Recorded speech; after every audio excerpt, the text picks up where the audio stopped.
following is a hockey podcast out of Vancouver and Surrey, British Columbia. It'll only consist of a lot of puck talk and even more BS, or in actual words, banter and satire. Enjoy, and as always, go Canucks go.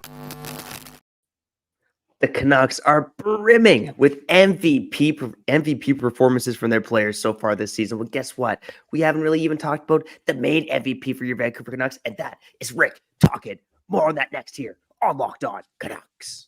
You're Locked On Canucks, your daily podcast on the Vancouver Canucks. Part of the Locked On Podcast Network, your team every day. Hey, welcome to another episode of Locked On Canucks. My name is Trevor Beggs, co-host of Locked On Canucks, and also a part-time credentialed media member for Daily Hive Vancouver. Before we dive into the episode, we got to thank you. I'm talking to you, buddy, for tuning into Locked On Canucks. It is your team every day. If you haven't done so already, make sure you go subscribe or follow us for free on YouTube or wherever you listen to podcasts. And before we rip into it here, walk it like you're talking, okay? Before we do that, I got to shout out FanDuel, okay? Make every moment more. Right now, new customers get $150 in bonus bets guaranteed when you place just a $5 bet. Visit FanDuel.com/lockedon today to get started. Coming up on today's episode, we got to talk about the Canucks MVPs. You know what? We talked about it earlier in the week. I talked about it earlier in the week. I guess that was a solo epi, but one guy we didn't mention was Rick Tocchet. And I think he's actually been the Canucks MVP so far this season. We're going to tell you why coming up on this episode. Also want to touch on Pius Suter. A memorable night for Pius Suter, scoring 3 goals with one of the saddest hat tricks I'd ever witnessed, man. One hat got thrown on the ice for this guy, man. I don't know if I've ever seen that for a home hat trick before. But we get Teddy Bluger a lot of love yesterday. Maybe we'll have a debate too, like who's more valuable for the Canucks, Pius Suter or Teddy Bluger. But some Pius Suter talk in segment 2. And then finally, to end off the show, we got to read some of your comments, of course. And then, maybe I want to debate a couple of maddening things from last night and which one pissed me off more.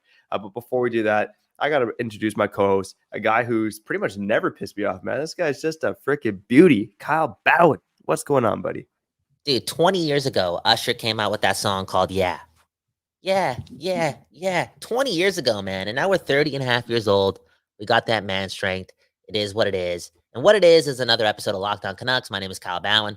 That right there is Trevor Beggs. Rick Tocchet, the MVP. Rick Tocchet, the most valuable protagonist, man. The main character. He was brought on to do the most, man, late into the season last year. And I know it was kind of at the midway point, but late in the eyes of many because the season was done. You know what I'm saying? And this guy was brought in to replace not just Bruce Boudreau, but Connor Bedard.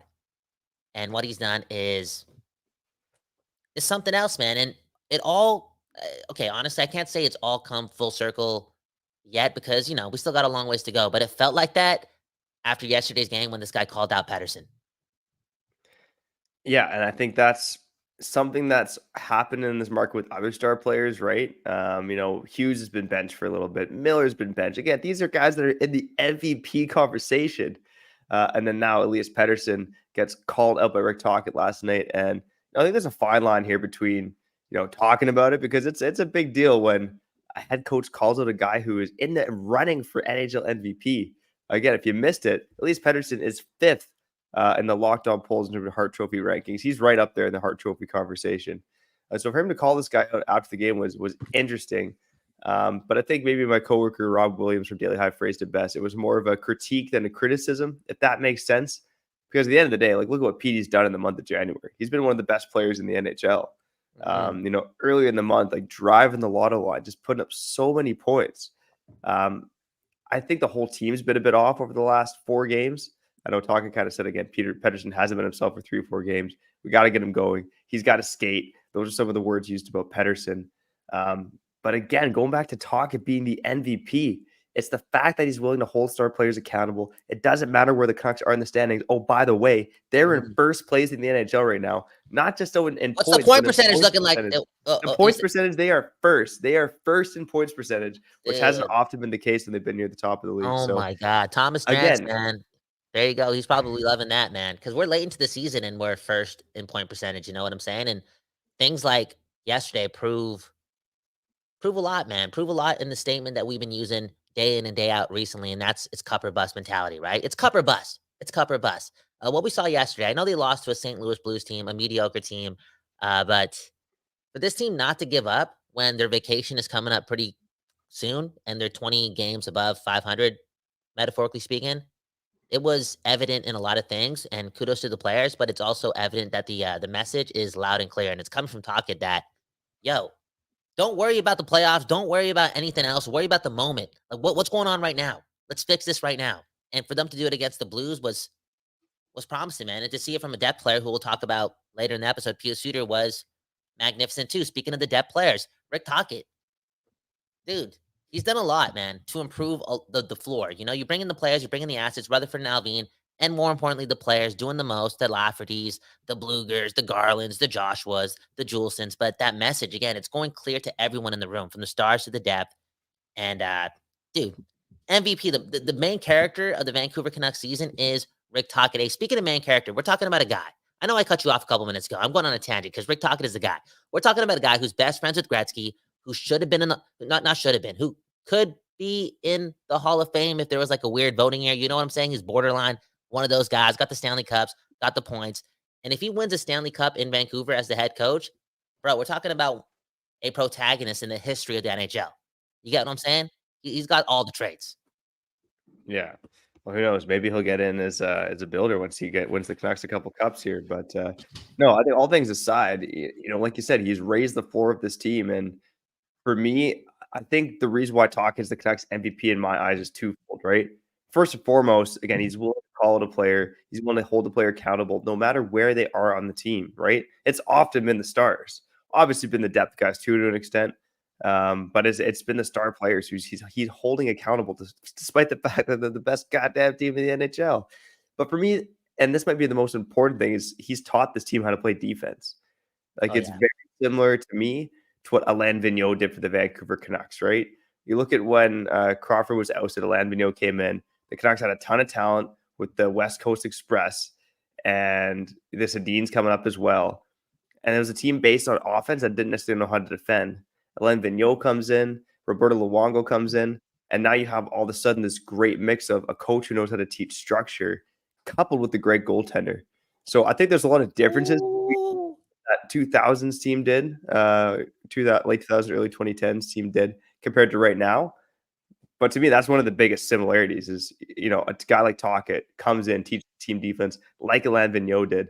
And man, oh man, Alain Vigneault is a valuable guy in this market. Now, he won a Jack as well, just like Rick Tocchet's about to do. And you couple that with the goaltender who's one of the best goaltenders in the NHL. And it's a deadly combo, man. Okay, but speaking about the similarities is one thing, but how about the differences? And again, we're talking about Rick Tocchet. Look at the numbers, look at the stats, look at the penalty minutes. Again, not borderline Hall of Famer. He just sometimes in the conversation, I guarantee if there's a website like NHL, not a Hall of Famer.com, he's somewhere in the top 50. You know what I'm saying? He's also a champion. Yeah. That's the biggest difference. He's also a champion in multiple levels throughout his NHL career. Being one of the main characters, or maybe the main characters of the supporting cast. Now I'm just being over friendly, but you know what I'm saying? Or just being an assistant coach. Like he's won championships. I'm sorry. And it's exciting times, man. This is different. Okay. Callum had a great comment earlier. I want to read this comment. Okay. He's talking about how what did you call January NHL terms? You said it was like but the dog days. Yeah. The dog days of the year. I don't know why. Someone has to break it down for me, but we're around game 50. The playoffs are near. For a lot of teams, the end is near. I could see why that could be a recipe of like, yo, let's just get this over with. Anyways, Callum commented this, okay? We all need a break at this point, and he just been as positive, blah, blah, blah. The whole break notion, though. The whole break notion. It's something that I understand, but as a fan right now, I can't be more in dire need of just more Canucks right now. And it's crazy how that is not the case if Rutherford and Alvin don't do the unthinkable in many fans' eyes, and that's hire Rick Tocchet mid-season last season. I mean, we're talking about generational star talent from up the street is available in the draft lottery. And these guys want to implement structure right away, not in the summer. They want to get a head start. And it's crazy how a decision like that, the whole Bruce Boudreau experience, led to this. Like, dude, that chapter in the book is going to be crazy. Yeah, it was a bold move at the time, an unpopular move. It went against everything this fan base wanted. But at the end of the day, it's so far worked out, and you got to applaud the brass balls on Jim Rutherford. And you know what, Kyle, when you talk about not wanting to break, hey, that's why Locked On Canucks are going to have you covered next week. Okay, no Canucks games, but Locked On Canucks running 5 days a week. A lot of these Canucks do deserve a break, though, man. Even Ian Cole alluded to it last night. Pius Suter might be a bit banged up. But man, oh man, he has been one of the best Canucks. Oh, yeah. So I want to give Pius Suter a little love on the other side, and maybe we'll ask the question: who's been more valuable, Pius Suter or Teddy Bluger? Dude, why are you so evil, man? Why you putting these guys against each other, for a while man? it's been Bluger, but now I think it's tougher than it might be. Man, oh man. Because it makes for a good show, man. Come on, we just want to. If we just want to pump everyone up and make things all fluffy, no, man, we're gonna have a nice debate about it. Okay, let's make some hard choices, but we're gonna do that on the other side. But first, I got a shout out. Who am I shouting out? Oh, wait a minute. Okay, it's FanDuel.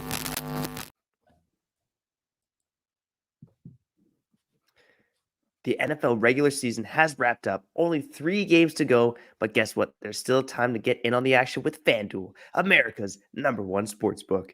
Right now, new customers get $150 in bonus bets guaranteed when you place just a $5 bet. That's $150 in bonus bets, win or lose. The app is so damn easy to use, and there's so many different ways to win, like with live same-game parlays, find bets in the new Explore tab, make a parlay in the Parlay Hub, and more. And while I'm finishing this ad read, I'm just going to shout out, I came close to winning a big old parlay, okay, on FanDuel. I had 4 players in the Detroit Tampa Bay game getting touchdowns, anytime touchdowns. It happened. I had Detroit winning on the money line. It happened. I had under 59 points. That happened. The only thing I got wrong was Detroit leading at halftime. So I missed out on a couple grand there, but it was a close one, man. Only a few bucks down. And guess what? You want to win a big old parlay, you can do so on FanDuel. And remember, $150 in bonus bets guaranteed when you place just a $5 bet. So visit FanDuel.com/lockedon and make your first bet a layup. FanDuel, official partner of the NFL. Boom, bam, dude. You know what? Thank you for not chirping the Packers, okay?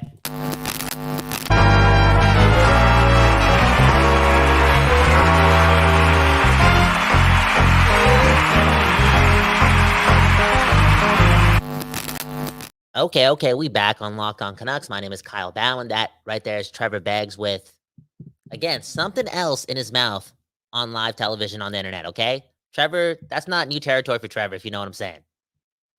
Visit Trevor's OnlyFans, okay? It's just the truth. Anyways, my name is Kyle Bhawan.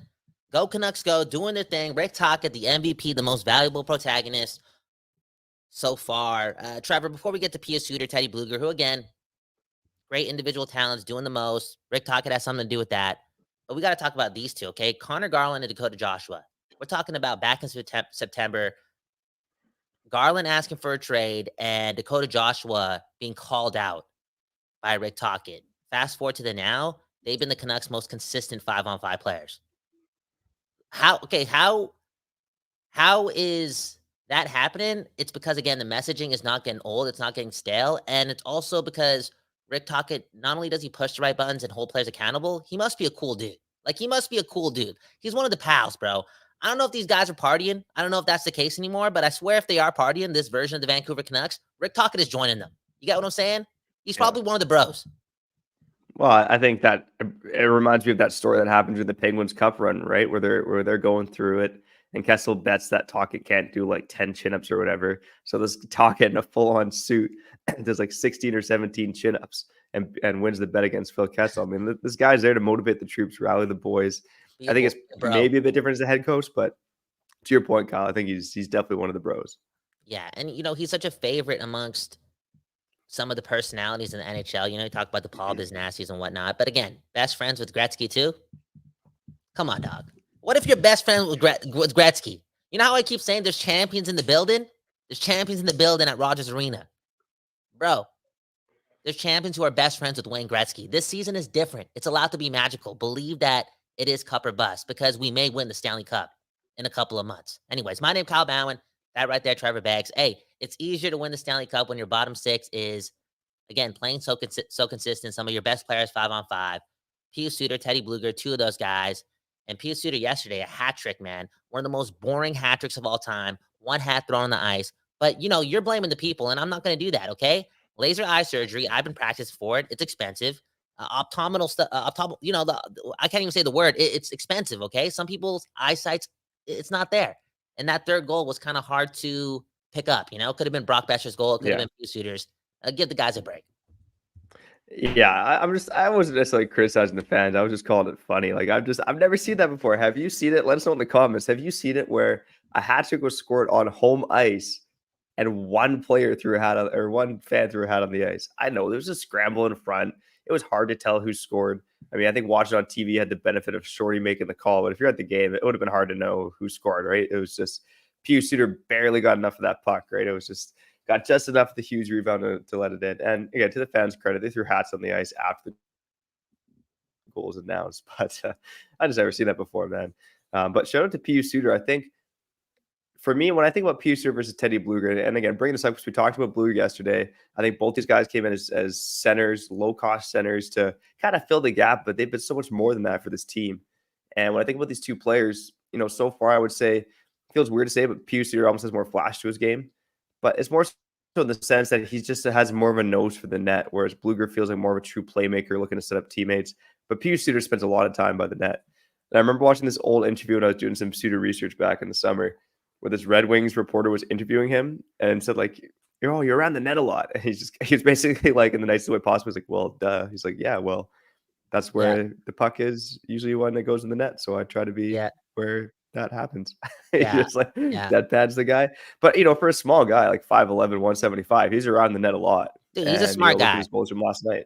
He's a good player. He's been a good player the whole time this season, if you really break it down. And for him to kind of find his way back into the lineup on so many different lines and still be able to execute efficiently at what he's being paid for is, again, another reason why the Canucks are the number one team in hockey. They got good hockey players here, man. And look at Pius Suter in the past, right? He played for Chicago and Detroit. You know what I'm saying? During some weird times. Maybe this is who Pius Suter is. Maybe he is like a 45-point guy on a good team when he's surrounded with good players because he is intelligent. And now I'm going to segue myself into the other intelligent guy in the bottom six, and that's Teddy Blueger. Teddy Blueger, pretty good when he was with the Pittsburgh Penguins, So much so that the Vegas Golden Knights wanted him for the run. And I know he was a healthy scratch, but again, good teams want that guy. Good teams with Teddy Blueger on their team, it's easier to be good because of that combination. You need good guys on your team. Teddy Blueger, man. Pius Suter.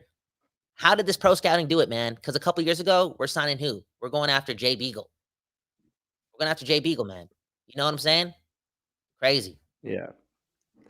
Yeah, it's almost hard to believe, man. When I think about, I'm going to go back to Suter versus Blueger quickly. I still think Teddy Blueger's been more valuable to the Canucks just because, he's been more so in a matchup role, more so locked into tougher minutes, so to speak, and he's been the top penalty killer for this team.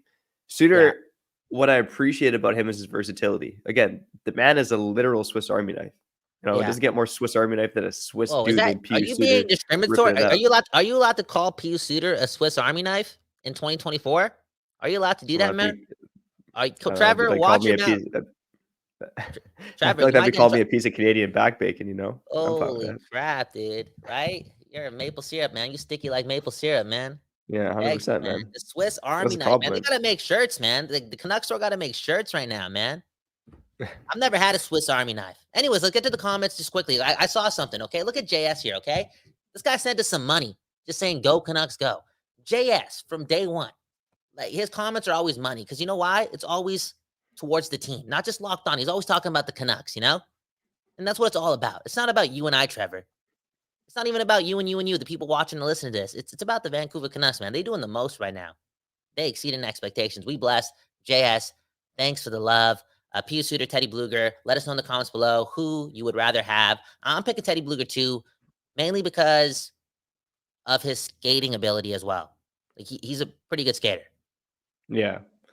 Here's the thing, though, right? I think Pius Suter is going to be with this team easily through next season, whereas Blueger, who knows, man? He could walk to UFA. So Pius Suter might have to take some of that, more of that big boy Teddy Blueger role. But again, I have no doubt that Pius Suter could slide to that third line, and that third line would pretty much be just as successful. I think so, man. It'd be different. No, it would be different, Trevor, because I don't care what the fancy stats say. I don't know what the science, the data is telling you. One of the reasons why that line is really good too is because they're way more tenacious. Like, they all can skate. They all do it.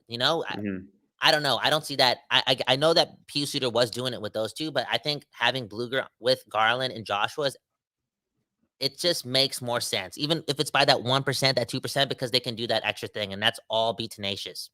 And Pius Suter, don't get me wrong, like when he's along the boards and those, he talked about the 50-50 battles too, in that post game scrum. He's really good at that too because he's smart. He knows how to use his effort. He knows how to get into the holes. But Bluger's skating ability with Garland's it's different, man. It's a matchup problem. Yeah, that's a fair point. And I think Teddy Bluger is arguably a better playmaker than Pius Suter, but it's not taking much away from him because I think Pius Suter is a pretty creative player offensively as well. But he's definitely got more of a nose for the net. Whereas on that line with Joshua and Garland, you can say that Joshua's probably the guy who has the nose for the net there. But my point is that Suter can do anything. He can play anywhere. Ian Cole even said as much last night. Talked about how good Suter's been for him. He's everywhere on the ice. He kills penalties. He's good defensively. Oh, he's had time with Pettersson. He's now on the second line last night scoring goals. It's like there's nothing this man can do wrong. And by the way, he's making $1.6 million a season. Maybe we should ask this question. Is Pius Suter the best bargain contract in the NHL? Ooh. He's the most underrated player in the NHL. Holy.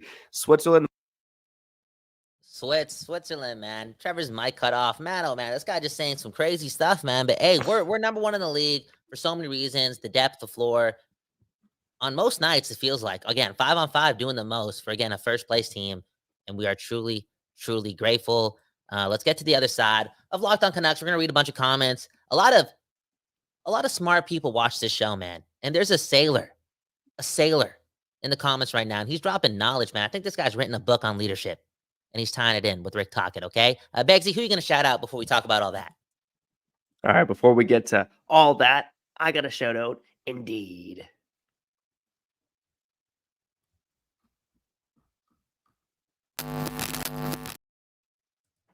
All right. You know, we're driven by the search for better. But when it comes to hiring, the best way to search for a candidate isn't to search at all. Don't search, match with Indeed. If you need to hire, you need Indeed. Indeed is your matching and hiring platform with over 350 million global monthly visitors, according to Indeed data, a matching engine that helps you find quality candidates fast. Ditch the busy work and use Indeed for scheduling, screening, and messaging so you can connect with candidates faster. And Indeed doesn't just help you hire faster. 93% of employers agree that Indeed delivers the highest quality matches compared to other job sites, according to a recent Indeed survey. You know, one of the reasons I love Indeed is because they fast. Just like I'm fast in the bedroom, baby. You know what? It's a busy life, you know, podcast, day job, parenting. You got to be fast at some things, man. And Indeed, they know fast. They do so by leveraging over 140 million qualifications and preferences every day. Indeed's matching engine, it's constantly learning from your preferences. So the more you use Indeed, the better it gets. Join more than 3.5 million businesses worldwide that use Indeed to hire great talent fast. And listeners of the show will get a $75 sponsored job credit to get your jobs more visibility at Indeed.com/lockedon. Just go to Indeed.com/lockedon right now and support our show by saying you heard about Indeed on this podcast. Indeed.com/lockedon. Terms and conditions apply. Need to hire? You need Indeed.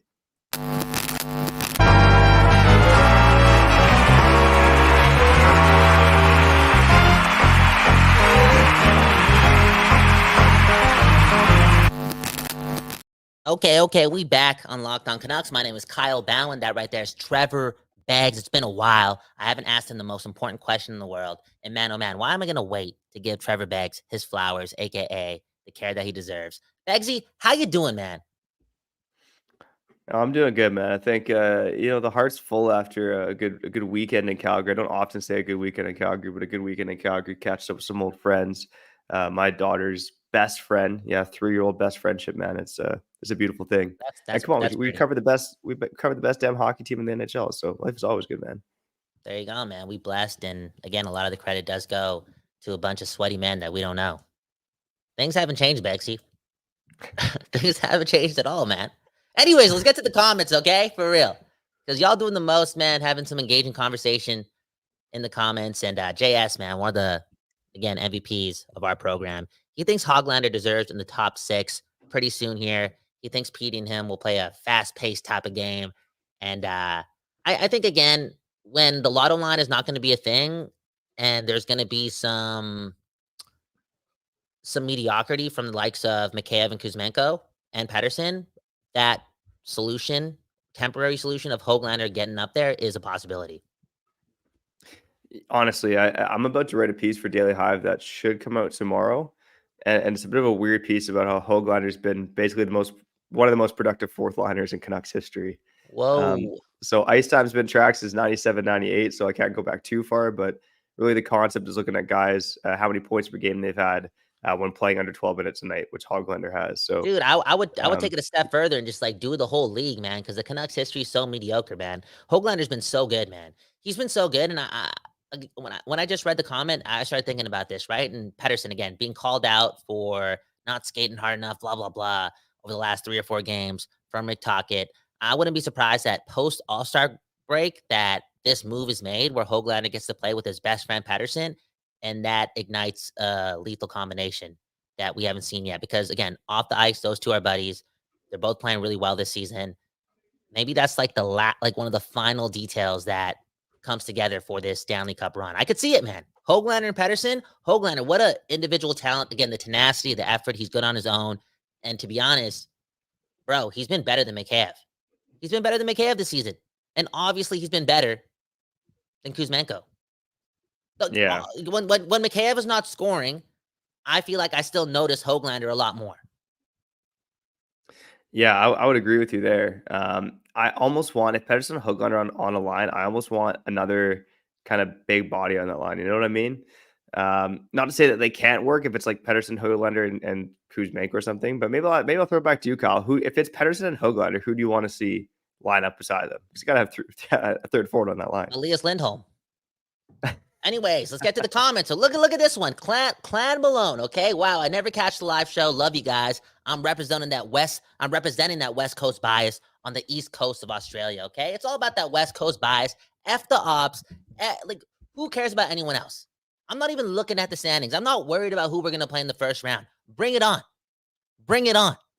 I keep saying that. That's the energy we need. Anyways, let's get to the Sailor, okay? Because this guy dropped some comments, and I'm curious to ask Trevor about his experiences with leadership in general, okay? For real. Anyways, Popeye Sailor, he's saying that if you want to win, you have to practice. He's making them practice, which is Tocchet with the Canucks, practicing hard. My drum corpse has won 21 world titles in the last 47 years. We prepare to win, a.k.a.